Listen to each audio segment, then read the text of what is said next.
ठंडी रात और मजबूर रिक्शे वाला। दिसंबर की कड़ाके की ठंड थी। सड़कें सुनसान थीं और हवा बर्फ की तरह चुभ रही थी। उसी ठंडी सड़क पर एक पुराना रिक्शा लिए रामदीन खड़ा था। फटी हुई शॉल में लिपटा हुआ, कांपते हाथों से रिक्शे का हैंडल पकड़े वह हर गुजरती सवारी को उम्मीद भरी नजरों से देख रहा था। रामदीन एक गरीब रिक्शे वाला था। घर में उसकी पत्नी सावित्री और 8 साल की बेटी गुड़िया थी। गुड़िया कई दिनों से बीमार थी। खांसी और बुखार ने उसे कमजोर कर दिया था। डॉक्टर ने दवा लिख दी थी, लेकिन पैसे नहीं थे। सावित्री की चिंता भरी आवाज उसके कानों में गूंज रही थी। आज कुछ कमा लाओ तो गुड़िया की दवा ले आना। ठंड बढ़ती जा रही थी, हाथ सुन्न हो चुके थे, मगर रामदीन घर नहीं लौटा। वह जानता था कि अगर आज मेहनत नहीं करेगा तो उसकी बेटी की हालत और बिगड़ सकती है। उसी ठंडी रात में वह उम्मीद के सहारे सड़क पर खड़ा रहा। पार्ट 2, एक सवारी और इंसानियत की गर्माहट।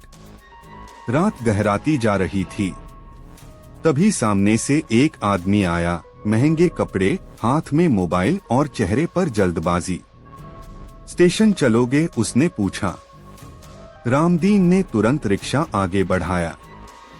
रास्ते भर आदमी फोन पर पैसों और बिजनेस की बातें करता रहा और रामदीन चुपचाप पैडल मारता रहा।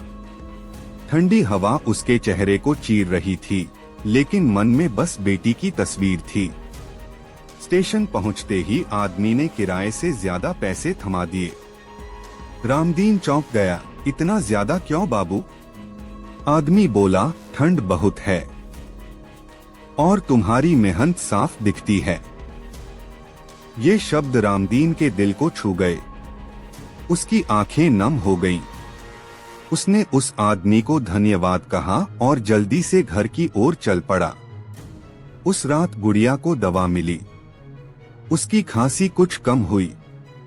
बेटी की राहत भरी सांसें सुनकर रामदीन को लगा जैसे उसकी सारी थकान उतर गई हो। कुछ दिन बाद वही आदमी फिर रामदीन से मिला। बातचीत में पता चला कि वह पास की एक फैक्ट्री का मालिक है। उसने रामदीन की ईमानदारी और मेहनत देख ली थी। उसने कहा, मेरी फैक्ट्री में चौकीदार की नौकरी कर लो। पक्की तनख्वाह, रात में कमरा और ठंड से बचा। रामदीन की आंखों से आंसू बह निकले।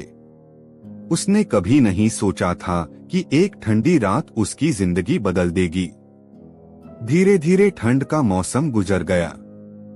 गुड़िया ठीक हो गई और स्कूल जाने लगी। सावित्री के चेहरे पर सुकून था। रामदीन आज भी मेहनत करता था, लेकिन अब उसकी मेहनत को एक पहचान मिल गई थी। यह कहानी हमें सिखाती है कि ठंड चाहे जितनी भी हो, इंसानियत की थोड़ी सी गर्माहट किसी की पूरी जिंदगी बदल सकती है।